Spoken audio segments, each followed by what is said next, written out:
The minister also told delegates that government has given itself 12 months to ensure that a new mining licensing system works. Benchmark Foundation Chief Researcher David van Wyk joins us for more on this. David, thank you so much for joining us this evening on Newzroom Afrika. Now, Minister Mantashe told the mining indaba today he was hailing the industry for the investments as well. President Cyril Ramaphosa adding that he is confident in the implementation of this new license system. From these discussions, what would you say the sector will be looking like for the next year? Well, I think that we have to consider the volatility of mineral prices and so on. At the moment, the gold price is very high, and it might be viable to reopen some of the old mines. The reason why the gold price is very high is because of the conflict in Ukraine and the war in the Middle East, and that usually pushes up the gold price. But that might end, those wars might end, and those prices might collapse, and then those mines might no longer be viable. Also, I think it's very problematic that some of the licenses that get issued to some of these very, very old mines, like Lily Mine, was more than 100 years old when it got a license, and the mining company was pillar stripping, and that caused the sinkhole. You must remember that the mines in Johannesburg, for example, along Main Reef Road, were all board and pillar mines, and so the new licenses would find gold only in the pillars. The other gold is all gone, apart from the fact that these mines are also full of water, just like Aurora was full of water. So we have to be very, very careful when we actually do issue licenses that we don't actually put in harm's way the communities living around those mines, because there's also a lot of sinkhole formation that is taking place all along Main Reef Road that could be very serious in an area that's very densely populated.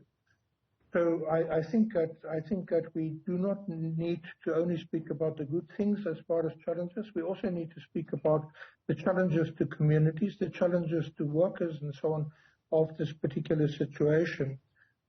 As for the new technology that allows you to get at gold that is very deep or gold that is very difficult to get at, we have a lot of seismic events. We've had some earthquakes in Joburg recently. And these seismic events, when rocks fall as a result of the seismic event, your very fancy equipment gets damaged. And, that might actually hamper the growth of the re-mining of old mines, so to speak. So I think that we have to be realistic, and we have to make a proper assessment before we become overly optimistic, because a year from now, when things don't work out as the way we painted them at this indaba, then we have to sing another song at another indaba coming in future. Mm. And, speaking of those surrounding communities as well, part of the new mining rights requirements includes no unacceptable pollution or damage to the environment during operations. But this wasn't acceptable even before, and we still saw mining companies flout those regulations. What would the difference be this time with this new system? Well, I work with the National Association of Artisanal Miners, Small-Scale Miners, South Africans, who are struggling to get registered, and I'm very glad the Minister says that there's money available for them to get registered. But very often the small-scale miners come into conflict with local communities because the local communities feel threatened by the activities of small-scale miners in close proximity to where they are operating. They feel threatened for a number of reasons. One of the reasons is that if there's pillar stripping that's taking place, your house might fall down a sinkhole. If there is filling of the shaft with water and things like that, you might get acid springs popping up in your garden. There's the issue of dust. What are these people going to do with the amount of waste that they extract? Where are they going to deposit that waste? And how will that contribute to the problem of toxic dust in Soweto, in places like Meadowlands, in places like Diepkloof and so on? So when we talk about mining, we can't just sit with investors in Cape Town and paint a very rosy picture without taking into consideration the impacts on communities that are near mines and the possible impacts on workers. We've seen increased strikes and so on recently, and we've seen thousands of retrenchments as well in this particular industry that is supposed to be growing. Then I think another aspect that I'm concerned about is that most of the minerals that we do mine just simply leave the country. They don't stay in the country. They don't contribute to the development of the manufacturing sector in this country. And so, very little of that wealth actually remains because a foreign investor will always take out more than what they put into a country. There should be a big drive towards local investment in mining rather than foreign investment in mining, so that we can actually retain some of these minerals. We should actually also put a cap on how much minerals get exported and what strategic minerals we can actually keep within the country to ensure just energy transition in this country. And do you get a sense that there are those plans to ensure that we aren't exporting most of these minerals and they are contributing to our economy as well? I mean, what is new about these new mining rights? What does it entail? I'm just trying to get a sense of, with this new system, is it going to make things better? Well, the new mining licensing system is going to make it easier for companies to get mining rights. It's also going to make it easier for them in terms of environmental impact assessments. They will be able to do those things very fast, and a good environmental impact assessment should cover all seasons in the area where the mine is going to operate. It can't just be done over a 2-week period. It can't be a desktop exercise. Otherwise, you're just going to destroy the environment. Our water situation in this country is absolutely dire. We are polluting water with mines and with sewage and with everything else on a massive scale because we want to do everything fast. We think it's nice and attractive to foreign investors if we allow them to get away with shoddy environmental impact assessments and shoddy environmental management plans and so on. So I'm a little bit worried about the new regime because all the time African countries try to make themselves attractive to investors. But we don't look at Norway, which developed its raw materials, its oil and so on, without foreign investment, and then created a sovereign fund from selling its oil as a country, not as foreign companies, and then becoming one of the countries with the highest standard of living in the world as a consequence of retaining control over its natural resources rather than just farming it out. In Africa, we behave a little bit like, sex workers in Hillbrow. We try to put on as much makeup as possible to attract customers, and then we end up being worse off when they finished with us. Sure. What a gruesome example there. But I would like to continue in conversation with the Benchmark Foundation Chief Researcher David van Wyk as he joins me to talk about the new mining license regime. Now, before we went to the break as well, we were talking about some of these challenges as well that the industry faces. And that example that you were making now to say that a lot of what is done on the continent to attract these foreign investment into the sector is a lot of dress up, putting on the makeup, not actually seeing the pores, not actually cleansing the skin and saying, realistically speaking, how can we achieve this thriving economy for it to boost? If we could just talk more about that. I mean, the minister has also mentioned that there will be a fund that will be created for smaller and emerging companies to enter the fray as well. You were mentioning earlier that you also find that it's old mines that are given relicensing. So what do you make of this new fund? Well, I think that the fund is a very good idea, and I want to congratulate the minister on that. My problem is just that when I speak to the National Association of Artisanal Miners, they are at the moment having the problem. They are all South Africans, and they all want to register licenses for small-scale mining, but A, they don't have the capital to do that, so maybe this fund will help them to do that, but B, the police and the army doesn't discriminate between them and illegal miners and zamazamas. So when the police come into an area, even though these guys can show that they've had negotiations with DMRE, that they were speaking with the premier of the province, that they were engaging with the political structures and the civil service structures and so on to try and become legal and to become small-scale miners that are acceptable, there's no way that the police and the army can distinguish between them and illegal miners. And very often they then get caught in the crossfire. And I think that this is a problem.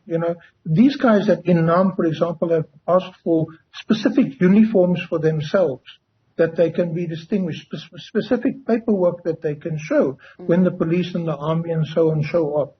But what also is happening is that at the provincial and local level, very often politicians and others come and interfere. They push off the NAM guys, and they use the police and the army to do that in order to get control of the area where really legitimate people are trying to do small-scale mining. And so that is also a problem as far as I can see. But also we produce some of the most critical minerals in the world. We've got manganese, for example. The minister mentioned manganese. Manganese is critically important for a just transition to alternative energy. But at the moment, we have more than 80% of the world's resources, but we export about 90% of that. We don't keep it in the country, and we've got no plans, actually realistic industrial plans, to industrialize that mineral into the technologies and so on that will help us to do alternative energy in this particular country. It was the same with platinum, with catalyzers and things like that. When the combustion engines were popular, they used catalyzers to reduce the lead levels and so on. And we exported everything to Germany and to Japan as far as platinum is concerned. I know of many platinum mines that are now on the verge of closing down and that are struggling simply because, the bottom of the market has fallen out as far as catalyzers are concerned. Because we didn't do 10 years ago, and we recommended in 2007 already that we need to do research and development around how we can use platinum in more creative ways than just making catalyzers, and that we could actually study the minerals for its qualities that we could use for other industrial activities and so on. As for gold is, it vacillates. It's not really a useful mineral. It's more an exchange value, and it goes up when there is a war, and it comes down when there is peace, and so on. So it's very difficult to predict what's going to happen in the future and how to plan around gold. Except to say that mining gold in South Africa at the moment is very expensive. You have to pump an awful lot of water. You have to go very, very deep, and it's not something that small-scale people can do. Small-scale people might remine the tailings and so on at old mines. Yes, that they can do, but there are also very serious health challenges with that in terms of silica, arsenic, lead, and other things that are there in that dust. Now, 400 applications were processed last year. This is according to the minister himself. And if we're looking at that number, if it takes about 400 to get their licenses per year, and we're sitting at a backlog of over 3,000, and of course not even also taking into consideration the artisanal miners as well. When we're talking about giving out these licenses as well, surely it's going to take a very long time, longer than 12 months as well, if we already have a backlog and we already are only processing 400 per year. Well, also the licenses that we are issuing are short life of mine licenses. Central Rand Gold outside Rivoli didn't even last a decade. Okay, many of these licenses are they fly-by-night licenses as far as I'm concerned. Like the Lily Mine license was a fly-by-night license. There should never have been a license in Lily Mine. It just jeopardized the safety of the mine workers as well as the safety of the surrounding community. And the government is good at making promises. Lily Mine disaster people, the victims of that mine were promised that there would be a prosecution within 50 days of the judgment, and it's 50 days have now passed, and there's been no prosecution there.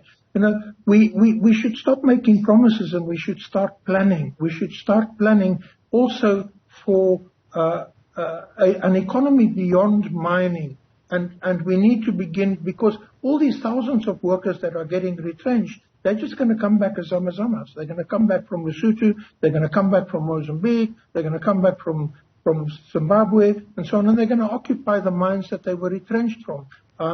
Those mines that are under so-called care and maintenance, which is actually illegal because there's no category called care and maintenance in the law. Sure.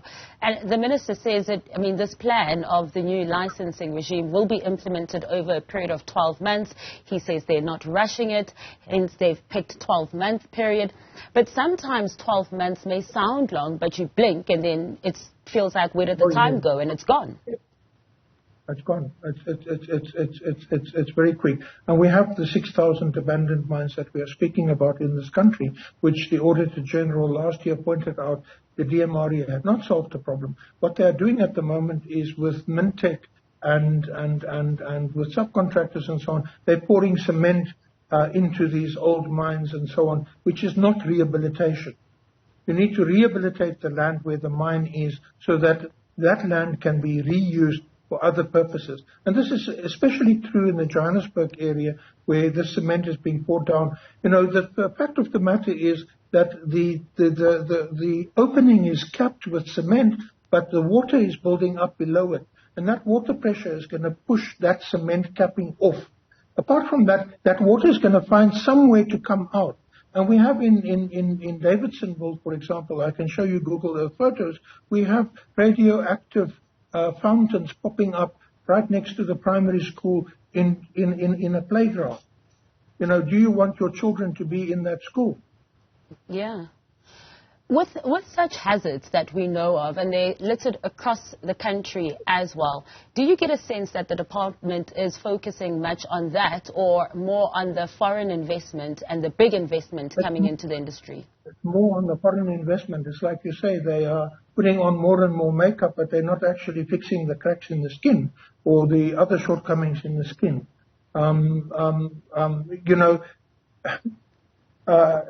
The two things actually go hand in hand. People will want to invest in a country that has a well-managed mining sector and where things are clean and where things are properly controlled and there are proper regulations that everyone understands and there are proper standards that have been set.